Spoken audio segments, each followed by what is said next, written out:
informative video for you about how to participate.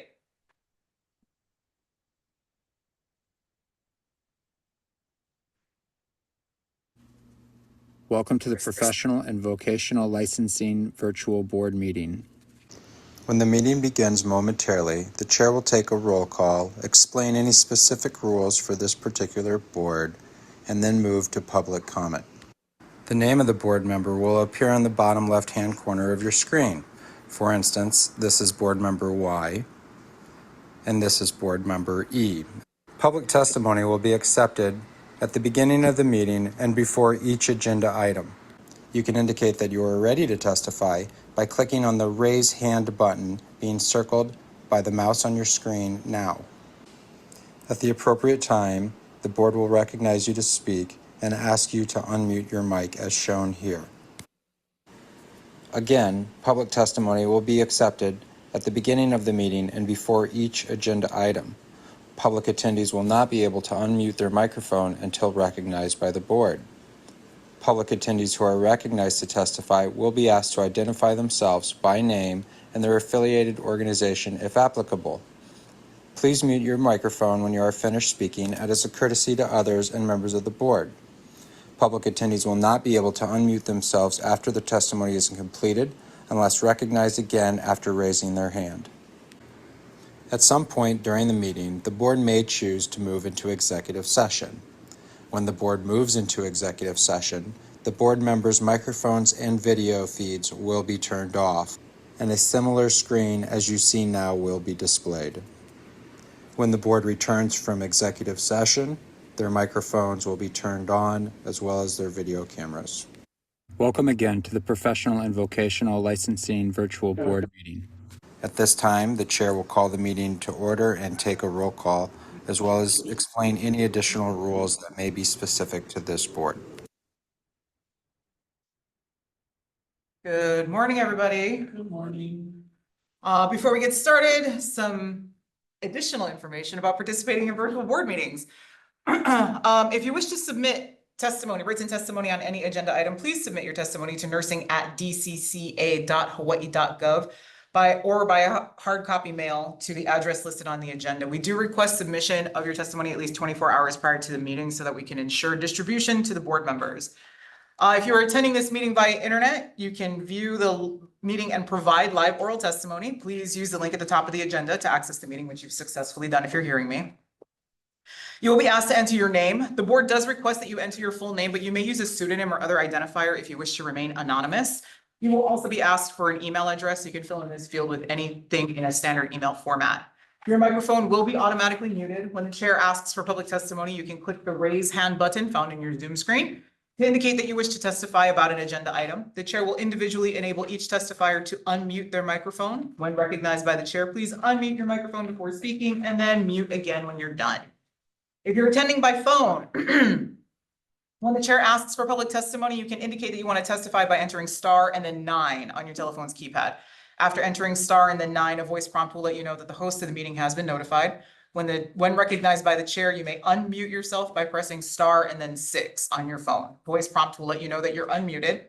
When you're finished testifying, please enter star and then 6 to remute yourself. For both phone and internet access, when testifying, you will be asked to identify yourself and the organization, if any, that you represent. Each testifier will be limited to 5 minutes of testimony per agenda item. If the connection to the meeting is lost for more than 30 minutes, the meeting will be continued on a specified date and time, and the information will be posted to the board's website. And as always, you can find information about how to attend virtual board meetings on the State of Hawaii's website. All right, at this time, I'm going to take a roll call of board members. As a reminder, for those of you who are attending virtually, please indicate if you are alone in your location when you indicate that you are present. We do have 2 board members who are excused today. We have Rebecca Moore and Jill not in attendance. I'm Carrie Oliveira. I'm the chair. I am present. Darren Dunbar. Present.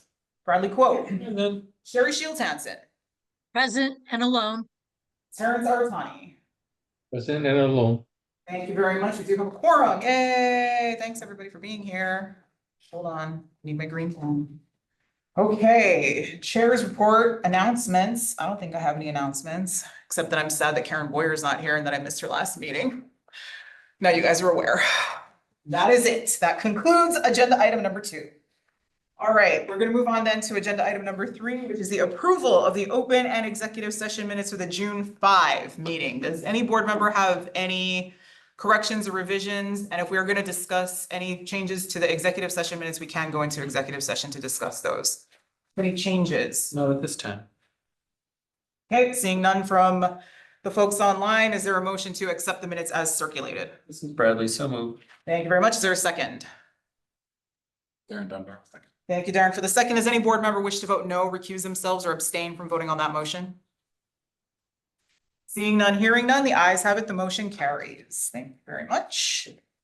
Okay, the next item on the agenda is proposed changes to the NCSBN Model Act and Rules. And it was my request that the executive officer add this to the agenda. So for those of you who are unfamiliar, NCSBN, the National Council of State Boards of Nursing, is the kind of member organization for state regulatory boards, and they provide a set of model act and model rules for the regulation of nursing practice. In our law, HRS 457, and both the rules and the law, there's a reference to the NCSBN Model Act and Rules as sort of defining the parameters of the scope of practice. And we've adopted the standards and scope of practice for LPNs, RNs, and APRNs. And there are a couple of changes made to the scope and standard of practice in these revisions that I wanted to make sure you guys looked at and that we had an opportunity to discuss. So what's going to happen is at the annual meeting in August, I forget what date we're going, Terrence and I will be attending, and we'll be voting on the Hawaii Board of Nursing's behalf as part of the delegate assembly at NCSBN. One of the things we'll be voting on are the revisions to the Model Act. And there was one thing in particular that I wanted you guys insight on, but if there's anything else that you guys want to discuss, I'm certainly open to that. If everything is fine and we feel good about it, we'll just vote to approve the revisions. If we're concerned about anything materially, I will, as I do, be happy to make a pest of myself and have a conversation with the NCSBN parliamentarian for how to make a motion to suggest a revision to the revision. So that's my intention for bringing this up. So my thing that I really wanted to talk about was this little small change that they've made to the language related to the LPN scope of practice on page 5. Since I've been on the Board of Nursing, or starting back in, I don't know, 1812, whenever that was, however long I've been here, the one thing I've heard repeatedly is that LPNs cannot assess.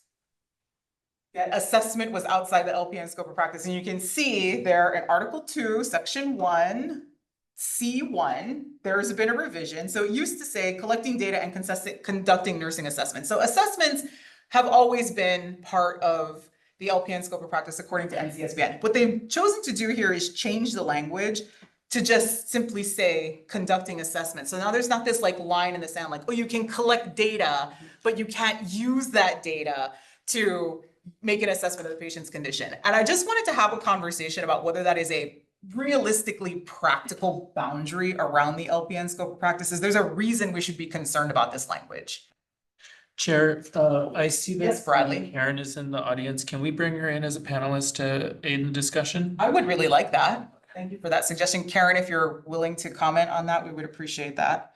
Just since I feel like she's an expert in this area. She is long involved with the education of LPNs, yes. Hopefully she will respond. Hi, Karen. Hi, good morning. Hi, I miss you. Good morning, thank you. Thank you, Board of Nursing members. Yes, you are correct to be concerned about that language. And many of us at the mid-year meeting expressed similar concern. Here in Hawaii, we have pretty high-level standards for our LPN programs with respect to prerequisites, and they are full-year programs that have long-term care, and most have some acute care rotations in them. The NCLEX PN, there are places in the country that use LPNs in acute care settings, sometimes fairly high-risk settings, such as OB.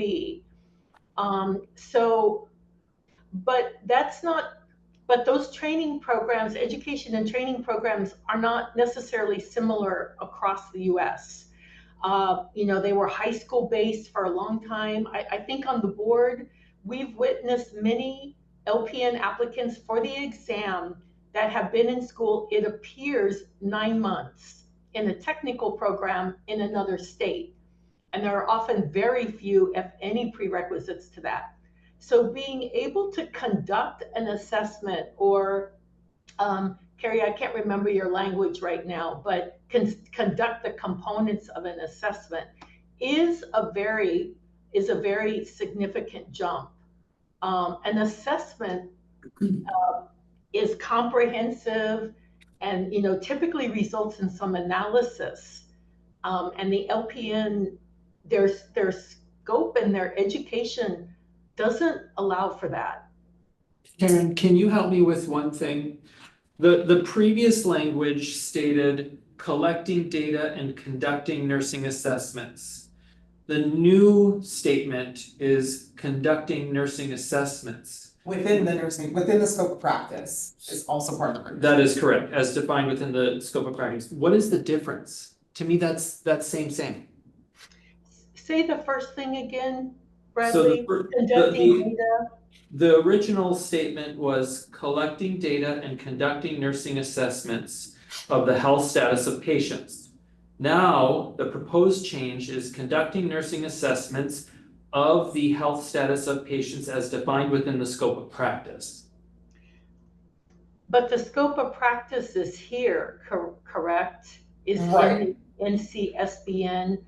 I guess agencies, you know, the agencies that they're being employed by may have may have regulations as well.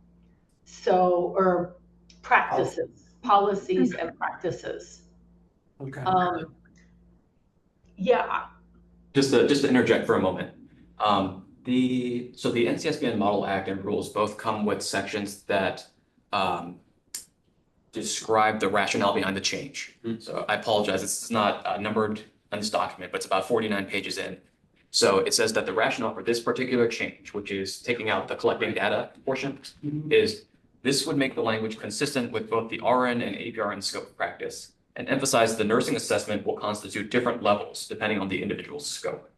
So with that in mind, I just took a look at the RN scope of practice. And so if you take a look at the RN scope of practice, which is right under the LPN scope of practice, that language is conducting nursing assessments of the health status of patients as defined within the scope of practice. So it does read similarly to what they've edited the LPN scope to be. And then for APRNs, their scope includes conducting an advanced assessment. So there. You read my mind, Kyo, so thank you for that. The one thing that I think I struggle with as a non-nurse is there tends to be this very unique way sometimes of using colloquial language in the context of the practice of nursing. So my question really is, when I think about the word assessment in colloquial usage, it is the observation, collecting of information, and then using that information to like assess figure out the quality of something or the status of something, right? So I don't think it's weird to expect that an LPN could walk into a room, take a look at a patient, and like the patient's lips are blue. There is something amiss with this patient, and then do whatever it is that they're permitted to do within the scope of practice and the policy of the facility, and be like, there's an intervention required here. I have a Is there a comment. reason I shouldn't think about assessing that way?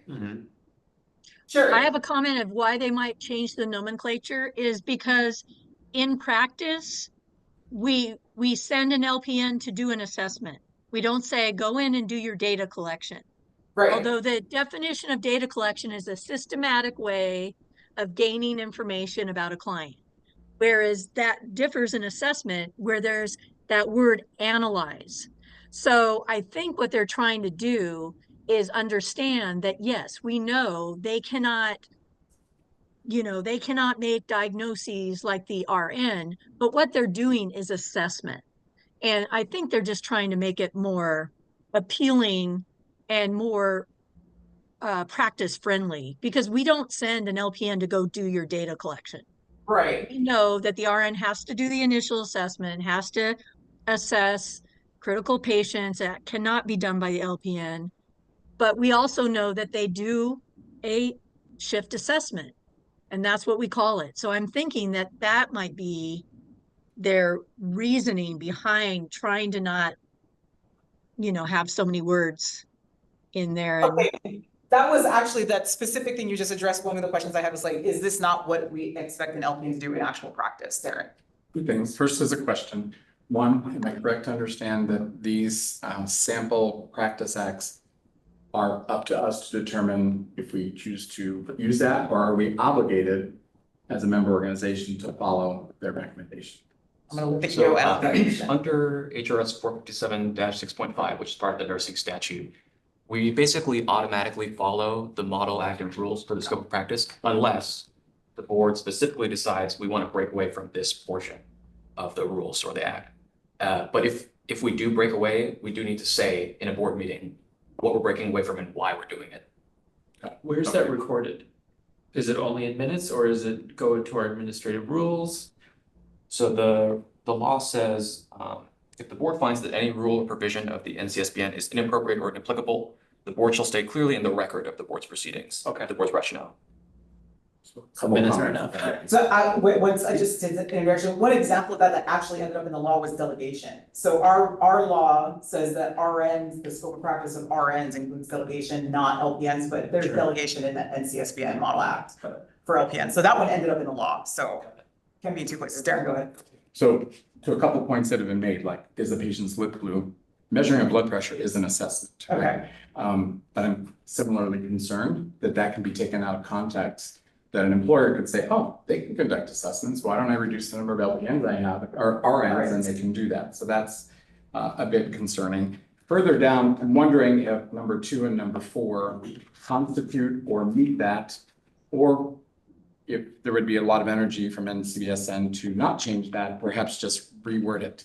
The other thing, when we look over here at the registered nurse scope of practice, it looks like the plan is to eliminate number 8, which is delegates to another, only those nursing measures for which that delegates has the necessary skills and competence to accomplish safety. And so the first thing that came to my mind when you brought this up is assessment. Those elements of data collection, those elements of assessment have always been delegated, right? We don't say, go collect your data. Right. Vital signs, what's the patient look like? Do they appear in distress? Those kind of things.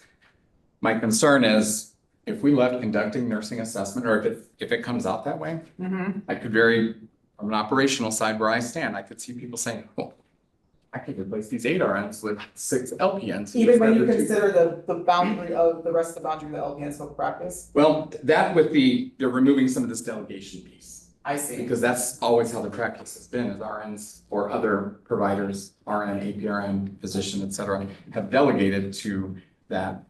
But then again, I also wonder, number 2 says, participating with other healthcare providers and contributing in the development, modification, and implementation of the patient-centered healthcare plan.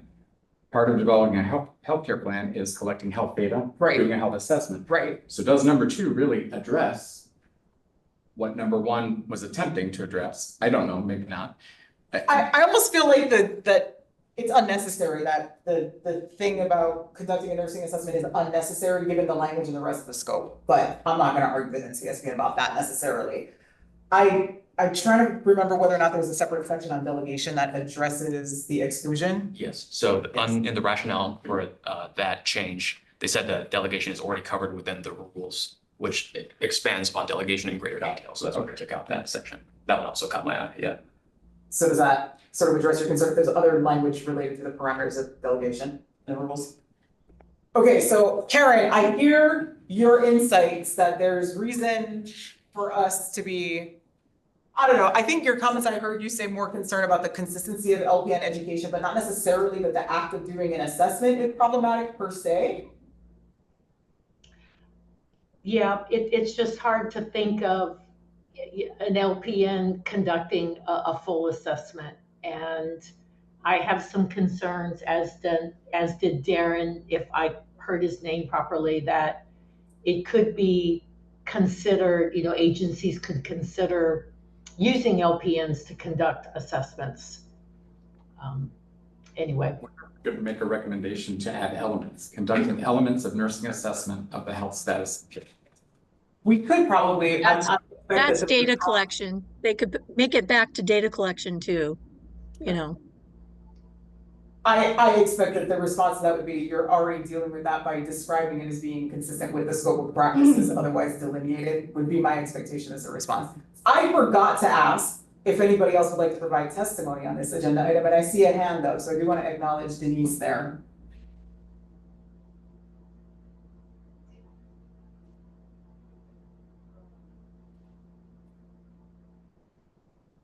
Hi, Denise. Everybody hear me?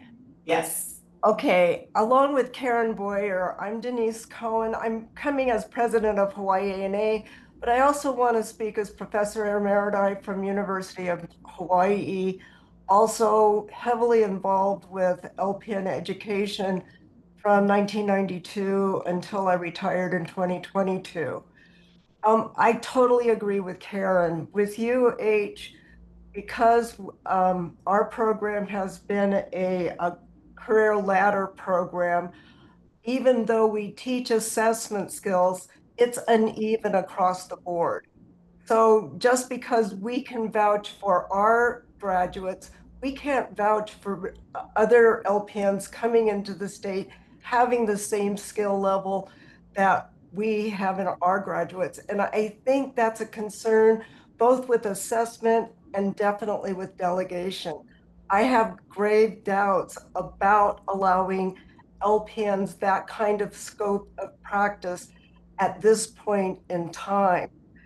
I just wanted to add to what Karen was saying on this. Thank you, Denise. Appreciate your comments. Pardon me? Thank you, we appreciate your comments. Okay. Insight, thank you. I have a comment. Yes. GAG. Regarding the last phrase in C1, it says as defined within the scope of practice. That's within each state scope of practice, correct? I find that language ambiguous, but I assume that that is the case. I mean, as well I as asked the question that I did. Is this determinate, or are we allowed to have separate or other things? Because that is ambiguous. Yes. Right, if you're saying we should follow this, why are you saying as defined by the state scope of practice if we're following that? So the scope of practice is also defined in the model rules. Yes. So if you turn to page 4 of the model rules, you have the standards related to the LPN/BN scope of practice. But I don't know if that really helps with this conversation. It expands a little bit more on scope of practice for LPNs. As I said earlier, we are of course allowed to break away from the model act or rules as long as we explicitly do so in a meeting. Sorry, page 4. 4 of the model rules. So it's the model act, the rationale of the model act, the rules, and then the rationale. Like halfway through. Yeah. Sorry, I'm sorry I didn't find more structure here. I just think you guys, I think you made it even more. And I apologize for asking you to do that. Ruin everyone's weekend. Yeah. Serendipitously, I just see on number 3, they're defining nursing assessment, meaning within the scope of the licensee, the collection, analysis, and synthesis of data used to establish a health status baseline, plan care, and address changes in a patient's condition. Are you looking at the RN or the? I think this is Oh, general. so They're offering some definitions of the terms in that general we use. assessment, okay.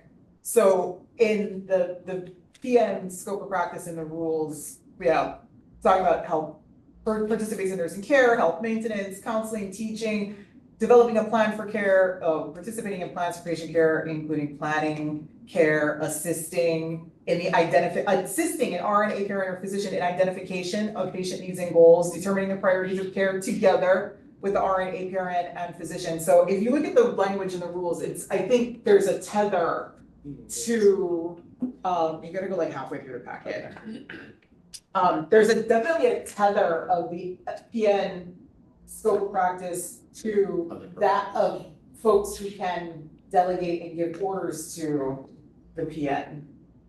So I think I hear what the educators are saying, and I feel like if we're gonna be worried about the consistency of education in PNs, it's not just about assessment, it's about the entirety of LPN practice, which we can't do anything about, like at the end of the day. This is why we safeguard with the NCLEX, we rely on our employers to determine whether or not a person is practicing safely on an ongoing basis. I can't fix that about variability in education. So is there a reason, I'm gonna ask the question again that I actually posed to the board initially, is there a reason for us to be concerned about the revision in the language, specifically as it relates to doing health assessments for LPNs? Is this something I should fight with NCSBN about? Because I will, if you need me to. I'm not feeling like it, personally. I think the easier path Yes, for this to say in the minutes here today, yes, that you interpret as defined within the scope of practice to refer to your HRS 457-2 definition of the scope of practice for LPNs, which does not include assessment. It has observing. okay. That's And that would simpler. adjust Karen and Denise's concerns. And if there's any ambiguity about their scope of practice, you can say in the minutes today that you're following the scope of practice for Hawaii, not the NCSBN scope of practice. Sure, that's fine. I mean, again, these are still proposed Right. changes, but yeah, preemptively, that sounds fine. Okay, cool. I think I got what I need then. Good dialogue. Thanks. Is there anything else you guys wanted to talk about, things you were worried about that you would be worried about if we voted to approve the revisions? You guys want to raise? Are we planning, suggesting to approve the revisions today? I mean, we can defer this conversation or continue this conversation at the August meeting. I think we need to, because it appears that I don't have the full stuff. Mine stops at Article 8. You guys, by the way, have access to all these documents on the NCSBN website, so you can also access it there. But so there's a request by Bradley that we defer ongoing conversation about this until such time that you're sure that you have a complete. Yeah, because I think Version of the that mine document? stops at Article. I think that that's fine. So I And just that want to, meeting comes after our August meeting. yeah, the annual meeting will be after our board meeting in August. So if that's cool with you guys, we will table the remainder of this conversation. Thank you for the discussion and the participation from our public members on that discussion. Does anybody else want to provide testimony on the agenda item related to the revision of the model action rules? Thank you, Chair. Awesome, thank you. Oh, there's a hand. Hi, Laura Reichardt.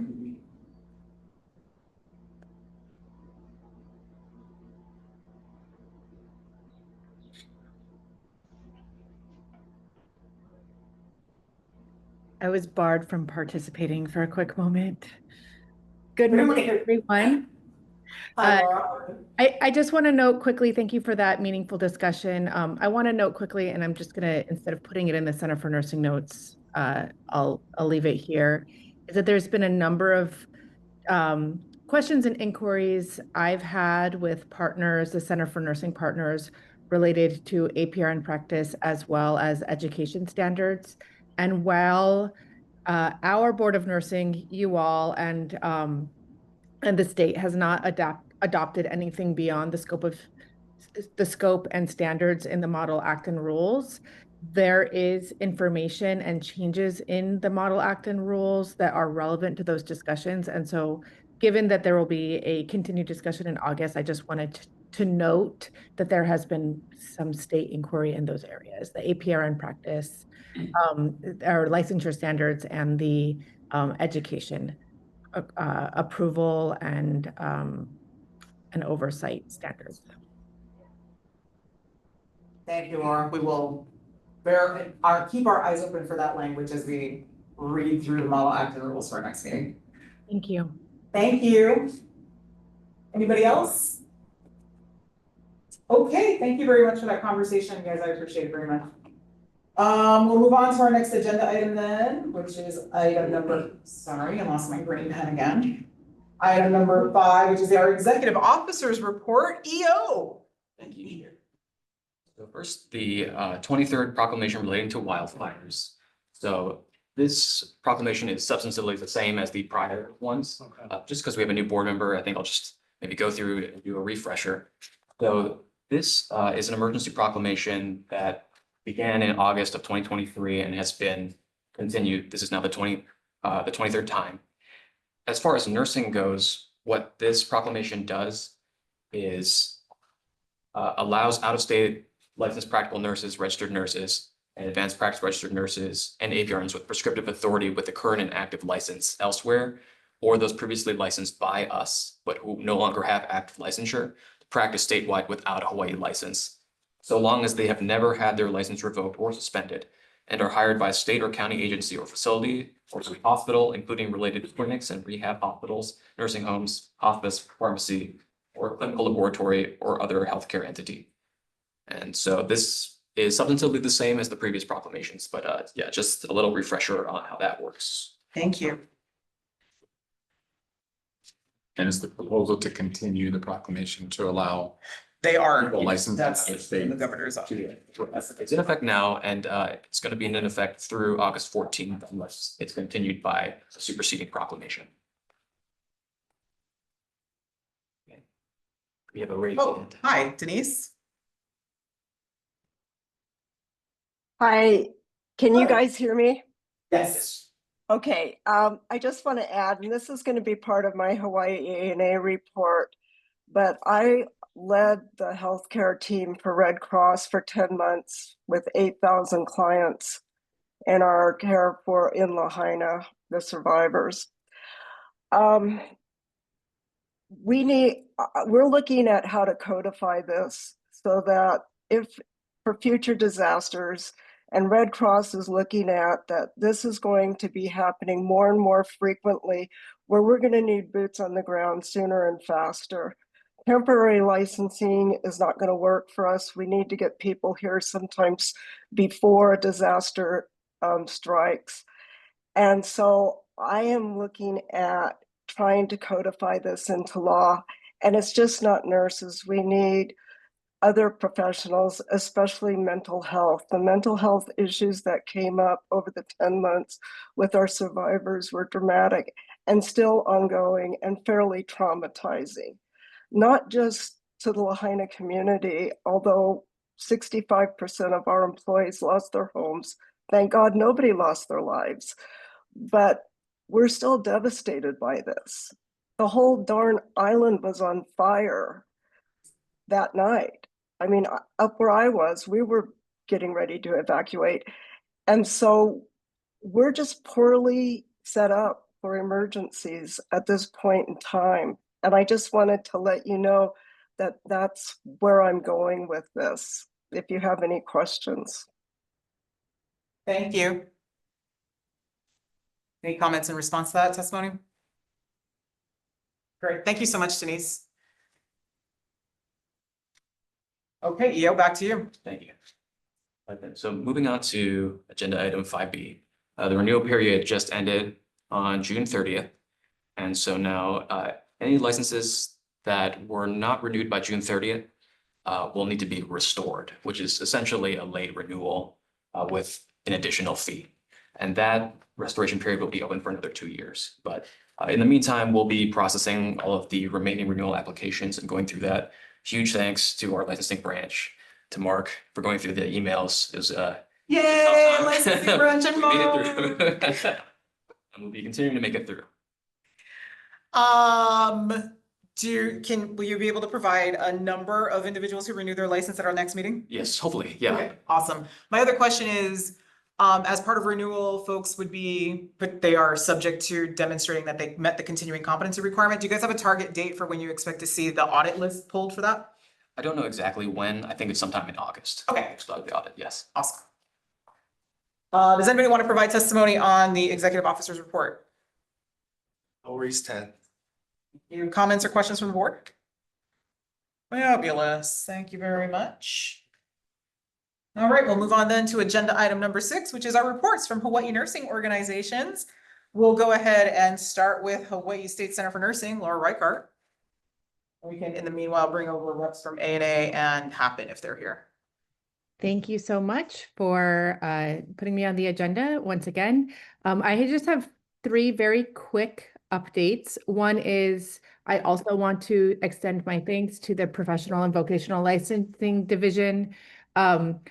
I think you guys have probably figured out that I track your guys' performance month by month because I think it's always worthwhile to give the thanks for the work that you're doing.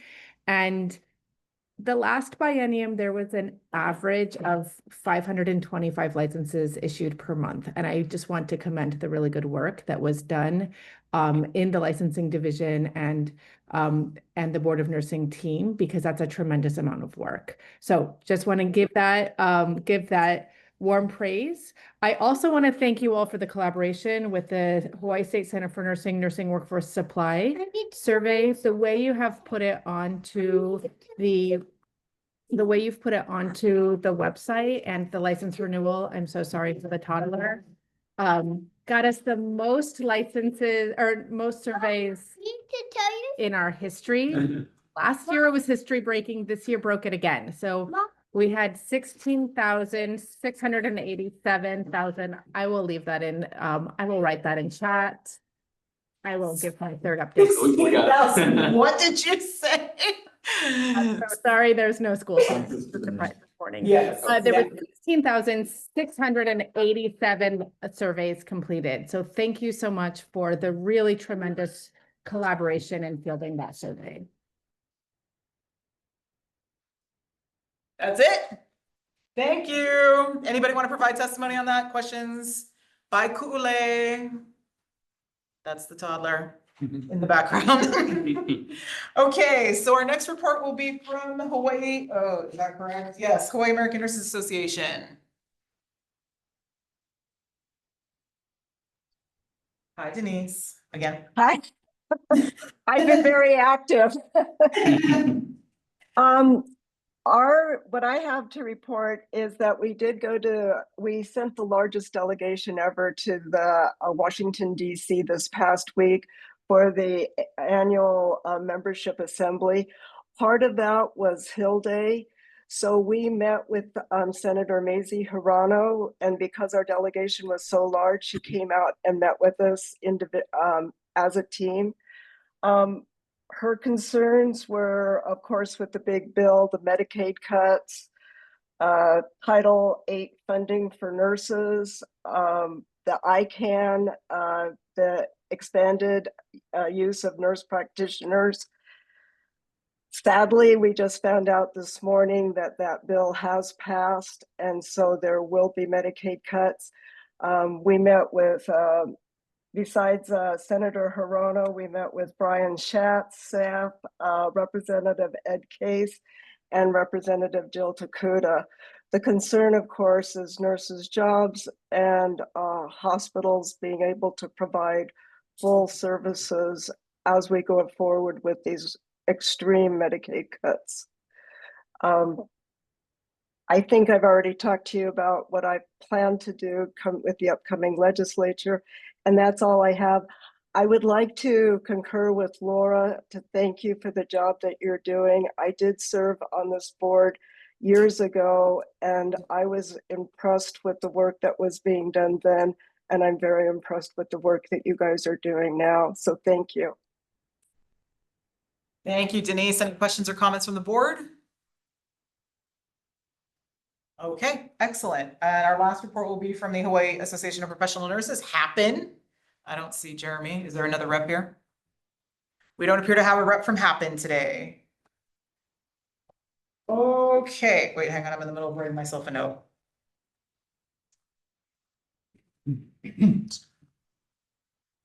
Okay, awesome. That concludes agenda item number 6. Anybody want to provide testimony on that agenda item? Who hasn't already? There was no raised hand. Fabulous. All right, we're going to move to agenda item number 7, which is a discussion of applications for nursing licensure. Because of the confidential information, we will be going into executive session. I'll make a motion for that. If you are here as an applicant, and so here's how the process is going to go. We're going to go into the executive session. We'll discuss the confidential information in your applications, and we will come out and vote on the applications. If you would like to make a statement to the Board of Nursing, testify on your own behalf or another applicant's behalf, now's a good time to let us know. You can raise your hand if you want to do that. You don't have to, just so that there's no pressure to do that. It's not a requirement, but you may if you wish. Okay, I don't see any hands. So what we're going to do is we'll go into executive session to discuss those things, but I need a motion first. I'm going to make a motion that the board move into executive session in accordance with HRS 92-4 and 92-5 to consider and evaluate personal information relating to individuals applying for professional and vocational licenses, and to consult with the board's attorney on questions and issues pertaining to the board's powers, duties, privileges, immunities, and liabilities. Is there a second? It's Bradley second. Thank you very much, Bradley, for the second. Does any board member wish to vote no, recuse themselves, or abstain from voting on that motion? Seeing none, hearing none, the ayes have it. We will go into executive session. I do see Cynthia, your hand is up. Are you an applicant? Can we bring her in? She's an applicant? Yes. Okay, Cynthia, we will bring you into executive session so that you can talk to the board that way. And we're the only confidential information about your applicant. Go team. All right, to that, we are in executive session. Okay, bye. We do the all in favor.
on an applicant, and somebody will say what the thing is.